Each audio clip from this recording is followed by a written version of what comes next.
Okay, let's jump right into our deep dive today. We're looking at Micah chapter 5. And it starts pretty dramatically. It really does. You're immediately thrown into this really intense scene. You've got a city facing siege, troops gathering around. Right. And that specific image, the ruler of Israel being struck on the cheek with a rod.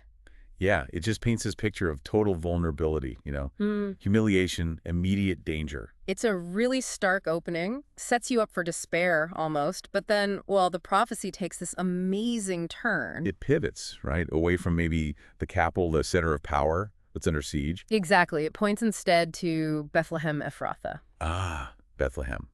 And they specify Ephrathah. Interesting. What's the significance there? Well, the text highlights how small it is, just one of the minor clans in Judah. Seemingly insignificant. But the prophecy says, out of this little place, this Bethlehem, will come a ruler for Israel. Okay, so leader from an unexpected, humble origin. And more than that, it says his origins aren't just, recent. They're from of old, from ancient times. Deep roots. Wow.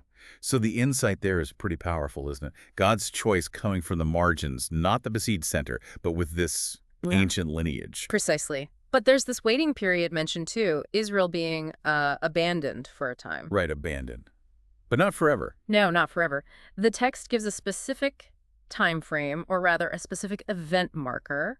It lasts until she who is in labor gives birth. Okay, a birth is the turning point, and after that? After that, others who are scattered, the rest of his kindred, will return and rejoin the main body of Israelites. So unity restored after this birth, and when this ruler finally comes, what's his role going to be like? The language used is pastoral. He will stand and shepherd his flock. Shepherd. Okay. Yeah, but not just any shepherd. He does this in the strength of the Lord, in the majesty of God's name. So divine power behind his rule. And what's the outcome for the people? Security. They will live securely. And his impact isn't just local. His greatness will reach to the ends of the earth. It's a vision of universal peace and security under his rule. Global reach. And it explicitly says he will be their peace, connecting it to defense, doesn't it? Specifically mentioning the Assyrians. That's a key point. He is their peace actively, especially when facing invasion, like from Assyria. So it's not just a passive feeling of peace, it's also about active deliverance. Exactly. The response described is robust. They'll raise up 7 shepherds, even 8 leaders, numbers often signifying completeness or abundance. To do what? To essentially counterattack, to rule, or maybe pasture, Assyria itself with the sword. Deliverance from the Assyrian when he invades. Okay, so a ruler bringing peace, security, active defense.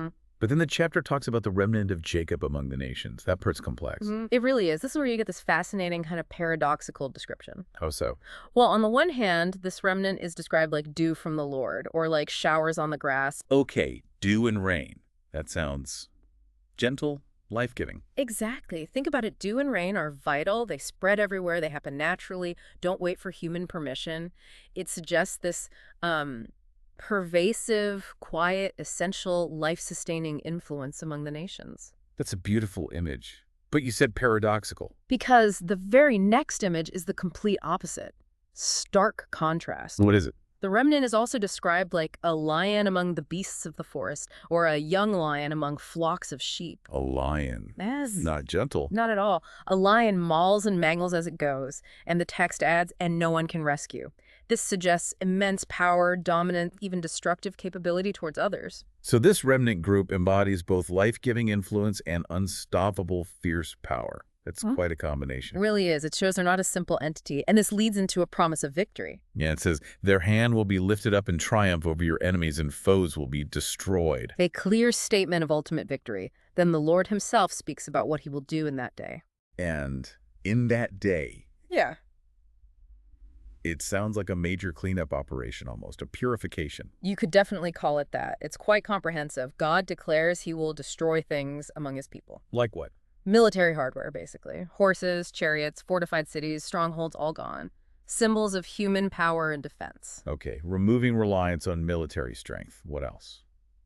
Things related to forbidden spiritual practices, witchcraft, reading omens or spells, carved images, sacred stones or pillars, Asherah poles, all the things associated with idolatry or syncretism.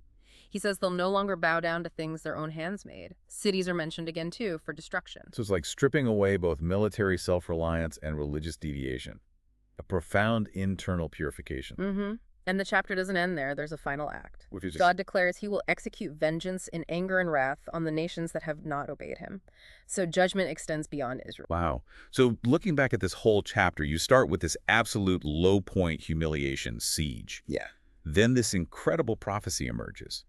A leader from a tiny town with ancient roots, bringing global peace and security. Right, and defending them? Defending them. But then the people connected to him, this remnant, have this dual nature. Yeah. Gentle dew, fierce lion. And it all culminates in God himself performing this sweeping purification internally and enacting judgment externally. It's quite a journey packed into one chapter. The mix of humble beginnings, ultimate peace, internal cleansing, and fierce judgment. It's really striking. Definitely leaves you with a lot to think about. Which brings us to our final thought for you, the listener, to ponder. How do you reconcile these seemingly clashing images? You have a ruler who is peace, who shepherds gently. Then you have his people acting like a destructive lion. And you have God himself bringing about destruction and vengeance. How do those pieces fit together in your understanding? What does that tension tell us?